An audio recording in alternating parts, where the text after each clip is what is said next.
What did you think about the setup? Arman Tsarukyan goes for the knee, deflects it, and just catches him perfectly with the shot that he doesn't see. Absolutely perfect placement, perfect timing, and power, man. The way Sarukian is able to throw it, not turning his hips, just literally his body uncorking from the knee and still having enough power to throw a right hand on the pipe that puts out Benny, which we have seen multitude of times. You really need to put Benny to sleep to be able to get the finish. But that begs your question, Derek, or that kind of more so makes sense of why you're asking the question. 2 knockout losses in a row for Beneil Dariush. Is the chin starting to go? I still don't think so. Maybe it might be. Maybe we'll see another one in the next fight he has. But I give a lot more credit to Tsarukyan for this fight and that performance and that precision in his output than anything else. Yeah, I'm pretty much right alongside with you right there. I think that Arman Tsarukyan was so to the point, and what I mean by that was just so definitive. That's the word. He was first. He executed his game plan instead of allowing Beneil Dariush the ability to kind of start setting traps and just kind of readjusting to what Tsarukyan did. In the pre-fight presser, this was a little telling. He was all like, I think that Beneil is going to wait for me and try to figure out what my game plan is, and I'm not going to allow him to do that. And it's like we saw that exactly. But the reality is, man, all of us expected this fight to go longer. All of us expected Arman Tsarukyan to be heavy on the wrestling, Beneil Dariush to do the scrambling. And what did we say all fight week? If somebody has better hands, it's Beneil Dariush. We have to eat crow for this because the result was what it was. It was definitive. There's no questions asked. But play this fight back 5 times, 10 times, man. Do we see this? Is this how high level Tsarukyan is, or is Beneil Dariush coming off of back-to-back just bad nights? That's an interesting question because in my mind, 10 time, a 10 fight streak, I still think Beneil has the better hands, especially when the fight gets longer, when you get a little tired and now it's no longer just an adrenaline dump. You're actually calculated and striking out there. I do think Beneil has the advantage. But then I started thinking about, Eric, when you're asking the question, Tsarukyan, he might have that in him. He might have gained those skills and really possess it. And in this fight, we just weren't able to see it. So that's why I want to give the knock to Beneil on this one. But Tsarukyan might have that acumen and might have that skill going forward. Who knows, Derek? Are you leaning one way or the other? Do you really think Beneil outclasses Tsarukyan 8 times out of 10 on the feet? It's tough because sometimes you rise to the level of your opposition and sometimes you fight to the level of your opposition. I'm not saying that there's much of a difference between these guys, like drastically or anything like that, but I think that everything just kind of came together for Arman Tsarukyan in this one. Look at how he fought Joaquim Silva versus how he fought Beneil Dariush, right? The difference, or probably a major difference, is he was a slight favorite against Dariush. He was a minus 1,000 favorite against Joaquim Silva, so a little different pressure levels. But yeah, he came out, took what he wanted, said, I'm not going to call for a title shot unless I finish Dariush, and he finished him in dramatic fashion. So my idea is this. He might be 1 fight away from a championship, and this is the fight to make. Arman Tsarukyan, Charles Oliveira, #1 contender fight. Winner gets their rematch with Islam Makhachev. What do you think? How can you not deny that, Derek? That's literally that is chess being made in action. Somebody get Uncle Dana on the phone, because if that doesn't happen, some Charles Oliveira pissed somebody off is basically it. Yeah, that's right, man. That's right. So big win by Arman Tsarukyan. It's been 5 years since he fought Islam Makhachev the first time, and I think we're getting pretty close to seeing that rematch come to fruition for championship implications. Now, AJ, this next fight that we need to talk about, let's just say there's a lot of controversy, right? Jamey-Lyn Turner comes in short notice against Bobby Green. Unfortunately, Bobby Green was not able to kind of mimic, how would you say, that resurgence that a lot of us were kind of thinking that he was going to be having, right? Old dude, been in the UFC for a long time, but he strings together a couple of wins, and now you're in title contention. Well, here's the thing, man. The stoppage was bad, but I think that the matchup was even worse, man. Jamey-Lyn Turner was not as compromised as we thought. Or do you think that we just didn't see enough action for it to turn into that? What do you think? No, I don't think Jamey-Lyn Turner was that compromised at all, or at least less compromised than we thought, because when we've seen the struggles of a weight cut on most fighters, or on the fighters that we do see it in, they're very depleted, even from the jump. They're slow, they're lethargic, they look it, and you could just tell something's wrong. Jamey-Lyn Turner showed up on prime level, bro, and I don't know if it's just because he's still a little younger of a fighter, he's still growing into that, and he can't have that energy level. But man, this was not a good matchup at all for Bobby Green, even in moments when Bobby Green felt like he had the a quicker step quicker, like he was on his horse, if you will. Jamey-Lyn Turner is still just cracking it, man. And it was a hard fight nonetheless. Well, I think it was tough because, well, I mean, our prediction kind of came to fruition. We said Bobby Green has a slickster style, hand down. Can that work against a taller, longer opponent? And I'm sure it can work, but in this situation, it did not. Like, he was getting tagged. He got popped with a perfect right hand on the temple, wobbled him, got put down. That's where the bad stoppage comes into question. So let's talk about it, AJ. And actually what we're going to do is something that we normally don't do here on this program, but I figured it'd be nice to switch it up a little bit. So I'm going to pull it up right here, and we're going to take a peek, man. So let me get this back. As a kickboxer champion, he really is. He's just see the finish. One, bang, look, 2, 3, 4, 5, 6, 7, 8. What else do you need? What else do you need? I mean, what is going on? He's out of gas. What did he do? Who did Bobby Green piss off? What? Let's talk about this really quickly, man. So we just watched it back, right? So that's the live in action. Watched it back. Bobby Green was belly down, no answers, shelled up. There's a lot of referees who aren't going to let that go. Let Mark Goddard in there. That would have been over after the first shot.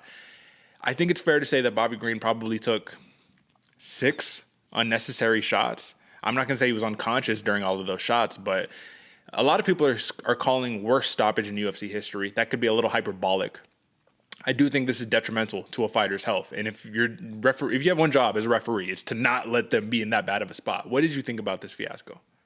Kerry Yamasaki, I feel like is the new name for this guy. No, I'm just joking, folks. A lot of people are saying that this is one of the worst stoppages. Everybody forgets Mario Yamasaki because Kerry Hatley is the referee in this one and does deserve a lot of questions his way and things like that. Because Derek, you said 6 or 7 unanswered shots. I was thinking 12. I counted 17 shots when Bobby Green was face down, shelled up. So, you need a couple. Let's give him 5, right? So you got 12 unanswered shots for about 10 seconds just sitting there teeing off on a guy. Kerry Hatley did a very, very poor job of and not refereeing the fight, but having the sense of urgency to actually get in there and do your job of defending an opponent that isn't able to defend themselves. That right there makes you a little upset. Yeah. I mean, nobody could be happy about this except Arman Tsarukyan, who literally said, I was very happy to see his head bouncing off of the canvas. Like, that made me very happy. So you got their own little set of beef right there. But the reality is, man, I mean, no matter how much they hype up these fights, Bobby Green, he's a showman. He's an entertainer. He says, I don't think about my fights as fights. These are shows. I'm going to go perform right now, right? Well, it's hard to keep longevity that way as such an active fighter the way Bobby Green is when that happens. So I think Dana White definitely was disparaging the referee as he should have. This is not something that you normally see. Kerry Hatley he's reffed a lot of fights, man, and you normally don't have this issue. So you don't want to come for the man's head and say you're the worst ever or whatever the case may be. I just thought this was a terrible look for the sport in general and for Bobby Green's health. But to kind of round this out, man, let's talk about the betting implication because we didn't hit on that. Jamey-Lyn Turner closed as a favorite on the money line, plus 275 TKO. A lot of people were calling for a KO. I thought that Bobby Green, given he'd only been knocked out about 4 times in his career, would be able to pull it out, man. But was this a smash spot that we just had a bad read on, or what do you think? No, this was for sure a smash spot, Derek, because I think with all the weight stuff before and all the lead up to the fight and the short notice and all that stuff, all of our minds really started getting clouded. But if you go back to what we said on the pre-show, if none of that was there, it's a smash spot for Jamey-Lyn Turner. Like he's going to be whooping all day long. And we just got clouded a little bit right there. So I'm still glad we made the right pick, but I can see where the narrative got a little out of hand, if you will. And that's the hardest part of this job, right? Is to say like, all right, how do I weed out the narrative and what everybody's saying online and all that good stuff? Watching the weight cut looking bad, watching the interviews. It's almost like sometimes you got to stay away from it and just say, hey, the fight in and of itself, this is what the film shows me. So big win by Jamey-Lyn Turner, man. Not sure where this propels him because he fought a dude who was behind him in the rankings. He was saying it the whole time. I don't really have a choice. Maybe it earns him a little favor in the company. Who knows? But we need to talk about AJ, bantamweight. The rich just keep getting richer. Davison Figueiredo, Deuce de Guerra. He comes in from flyweight after fighting 4 times with Brandon Moreno. And I think that clouded people's judgment in their minds as well because he gets a new look, a new opponent, a new weight class, refilled, rejuvenated. And he took Rob Font to school, man. 30-27, 3 rounds of pretty clear domination. And the biggest thing that I was surprised about, AJ, because this was the path to victory for Rob Font, Figueiredo neutralized that jab. And he did it in a weird way, man. Not in a stereotypical way that you would think. He wasn't just swarming him, smothering him. He was giving him looks, taking him down, hitting him with big hooks. And I think that the old verbiage rings true. AJ, Rob Font, man. It was the Jose Aldo fight again. You can't take the big shot. I'm not sure what's up with the man's chin, but the big shot just rattles him. He doesn't wear the damage well. Do you agree? Is there something else going on here? What do you think? Absolutely, Derek. No, I absolutely agree with you. That's really is it. Because when Rob Font came out at the start of the fight, everything was looking good. The momentum, the speed, everything was there for Rob Font. And then Deuce Deguetta started winning the moments, man, having the bigger moments, having the power, having the oohs and the ahs like we were talking about in the pre-show. And then he just kept running with that momentum and so solidified himself as one of the new dogs in the 135-pound class. And look good, man. You can't hold anything against Rob Font because Deiveson Figueiredo showed up and showed out for an incredible performance. But again, Rob Font didn't seem to have the gumption to be able to stand toe to toe when Deiveson Figueiredo is throwing heat down the pipe. Yeah, man. I mean, let's take a look at some of these numbers right here. So let's see, full fight. I don't think that these numbers don't look accurate at all. I don't know why. You see that? Yeah. Yeah, 33-15 for Figueiredo. All right, let's switch on over to good old trusty ESPN. There we go. All right, that looks about right. Okay. Yeah, 53 total strikes to 48. So it was close, man. It was close back and forth action. But it felt like Figueiredo led all of the big moments, as you just mentioned right there. This is the biggest part, though, right here, man. 4 of 7 on the takedowns.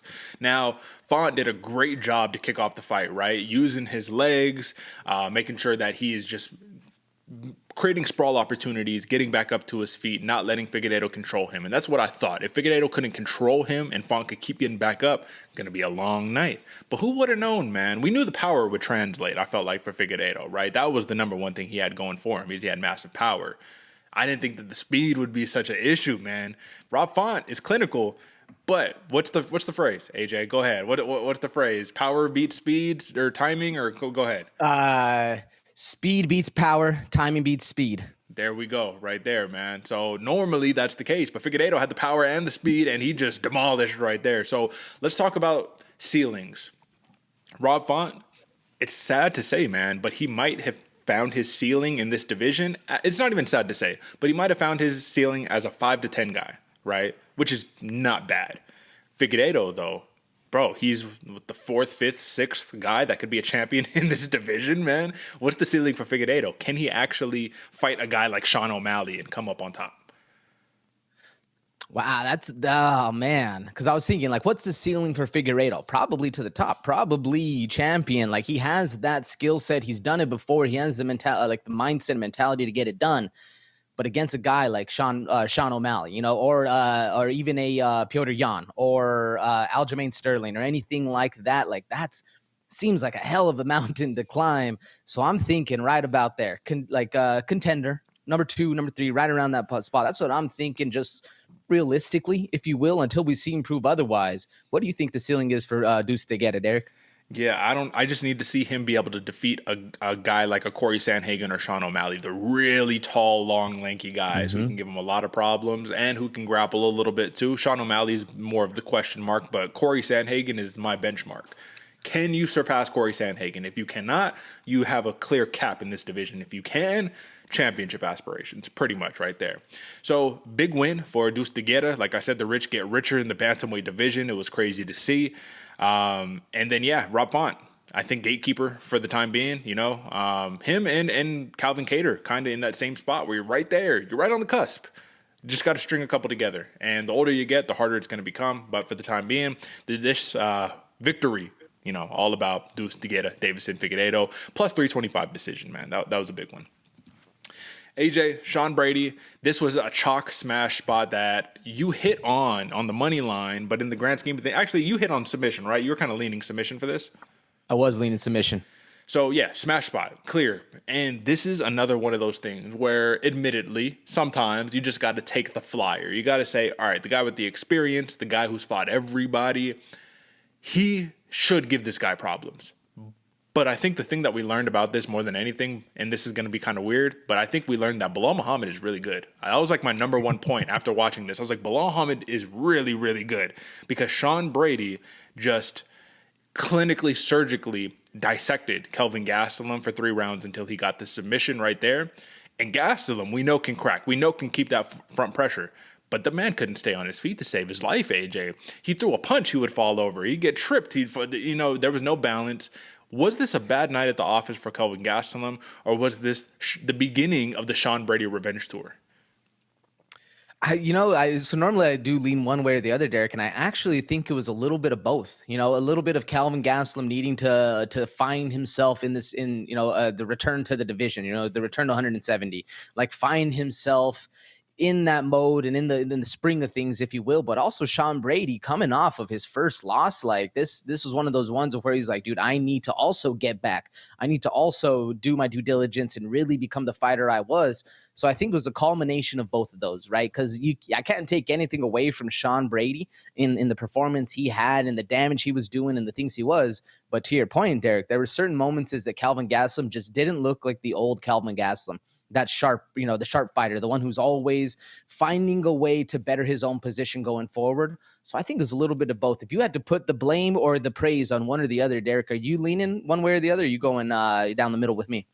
No, I think Sean Brady is really good. I think this is the sad part, and this is the part, folks, where I'm going to be transparent, right? Kelvin Gastelum has had a knack over the course of his career to fool you as a bettor, right? He's got a lot of hype. He's got a big name. He's fought a lot of really popular guys. But as we literally talked about on the pre-show, which makes me even more upset, the record does not quite mimic those same sentiments, right? Which is what I wanted to bring up really quickly. So take a look at Kelvin Gastelum. Let me just click on that. There we go. All right. So I was like, all right, man, he beat Chris Curtis in a very controversial split decision.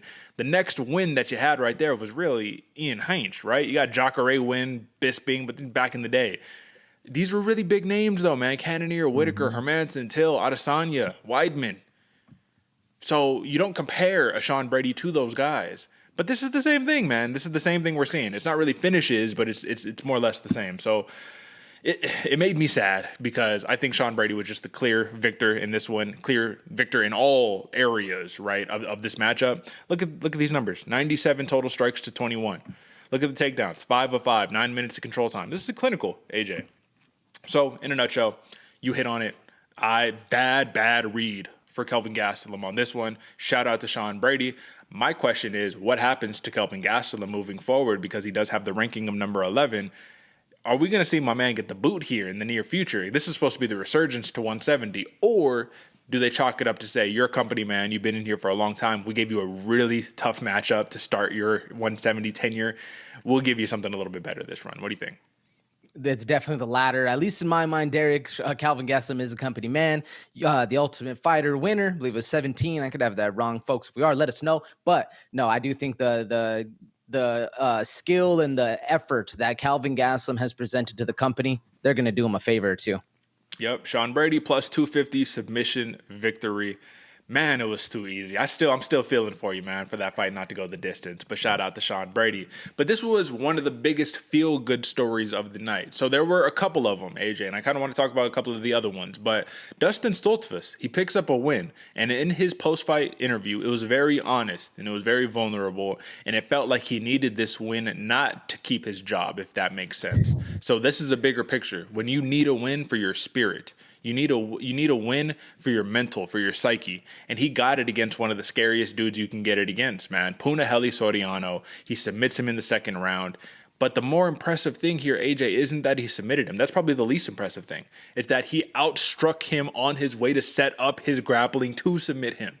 Yeah, outstruck Punahele Soriano in his most dangerous rounds. Was this all things were firing for Dustin Stoltzfus? He just had the answers tonight? Or did Puna not show up? What do you think? I'm leaning more towards the Stoltzfus, coming into his own, if you will, because there's nothing in my mind that when I'm trying to think of the Punahele performance, right? There's nothing where I was like, he was a lack of step, or he just wasn't thinking about this, or he just kind of got a little confused in there. But more so, Dustin Stoltzfus was just that half step ahead. He was seeing the things unfold as he could. And like you said, when you outstrike Puna, you avoid the big bombs, you take him down, you do all the right kind of techniques. Nothing much Puna can do against you because that's his kind of style of fight. So I give more acclaim to Dustin Stoltzfus in staying calm, staying composed, especially when you have an absolute marauder like Punahele Soriano throwing heat at you. It's a scary situation, and Stoltzfus really rose to the occasion. Yeah, I love that story, and I wish I could echo the sentiment, but I can't, man, because I felt like there was something missing in the Puna camp, and this is what I feel like was missing. So I think that his loss to Roman Kopylov trickled into this matchup, and this is my opinion, right? So I could be wrong, I could be right, but this is just like from what I saw. It looked like he didn't want to push the urgency too much in the beginning of the fight. And I think it was a cast tank, a cardio issue, right? To say, all right, this dude's going to try to wrestle. If he brings out that wrestling, I got to be ready to go. I want to make sure that I'm still all cylinders firing, rounds 2, rounds 3, if I can't get him out of here. I landed with the left hand, rocked him, wobbled him a couple of times. And then all we saw was right hand, set up the left hand. Right hand, set up the left hand. Left hand, left high kick, left hand. And all of us were screaming. His coaches, everybody on Twitter were like, bro, string them together. Throw a right hook behind it. Like, you can't just keep throwing the left hand exclusively. Commentary team. Puna's only throwing that left hand, right? So when we saw that time and time again, we saw Dustin Stoltzfus throw a million teeps to Soriano. He eats them and just chilled. All right, walks forward, reestablishes. He let Stoltzfus dictate where the fight took place, dictate the range, dictate the pace, kind of dictate everything. And then once he started working the grappling, it was already over at that point, right? So Puna's already starting to breathe a little harder, getting a little frustrated, can't really land the big shot. And then Stoltzfus chokes him out. So that's my take on it. A little frustration on the side of being a fan of a guy in Soriano. So not even from a betting perspective, but being a fan of a guy who has all the tools that just didn't seemingly put it together. That's what I saw. Now, am I wrong, AJ? Am I a disgruntled fan? You know what I mean? Or am I a dude who's like, fuck, Soriano, plus 130 TKO. That was a smash. You could have had that. What do you think? No, I don't think you're wrong, Derek, but I still do think, ironically enough, that sentiment that you're saying actually echoes what I'm saying as well. Because when you're going in there, you're confident. Maybe, you know, the Roman Kopylov loss and the output and effort and everything like that, maybe that's in your mind. And then it starts to become that self-fulfilling prophecy whenever you think, okay, I need to have a lot of output. Every time I do, Dustin Stoltzfus is just a half step ahead of me. Every time I'm looking for this, man, he's avoiding these. Or, oh, I hit him with my big bombs, and now he's back to normal. Now he's still bouncing around. He's doing all this. What's going on? And it becomes that self-fulfilling prophecy of, what do I need to do? Do I need to overextend myself? Well, then I can get put out. Like, do I need to do something different? Well, then I can get choked out. Like, there's all these things that can go on in the mind of a fighter. But I still think it was Stoltzfus that's able to have that performance that makes Punahele Soriano kind of get in his mental about it, if you will, because you're right. There was a lack of output. There was those big bombs. And whenever you doubt yourself in a fight, you go back to what you do best. And what Puna does best is take your head off. But it's not in a combo. It's in big bombs. So that's why I'm not too shocked by it. I mean, look at these numbers, man. 78 of 140 for Stoltzfus, 33 of 76 for Puna. That's what I'm talking about. There was no output right there. So when you throw one at a time, the dude who's just chopping away at the legs, at the body, at the head, you know, that's the guy that's going to do it. 4 of 7 on takedowns. That's the other thing. We didn't see Puna try to shoot. It was just a rough performance right there. So that's really all that I have to take away from the Puna side. But again, Stoltzfus was firing on all cylinders, man. He put it together this go around. And one of the things that I thought was the best is he said, hey, I was really scared for this fight, man. And sometimes that takes a lot of my energy away on fight night. Sometimes that hampers my performance. But today I got the job done. So again, a man who did not need a win just to save his job, even though 1-4 in the UFC, you got to get the win. You have to at this point. But a man who needed a life victory, and I thought this was a big life victory for Dustin Stoltzfus and for those who life's knocking them down and they don't quit and they don't give up on themselves. That's the feel-good story right there. Do you agree? Absolutely, folks. Sometimes I don't know about y'all's jobs, but sometimes I know for sure in mine, I'll be sitting there thinking, "Man, I need a win. I need a win." And it's when you fight the hardest, you grind it out, you get your teeth a little dirty in there, you get the win, and it feels even better. And this performance, Dustin Stoltzfus. That's right. So shout out to Dustin Stoltzfus. This was a action-packed main card, but that's not where the action ends.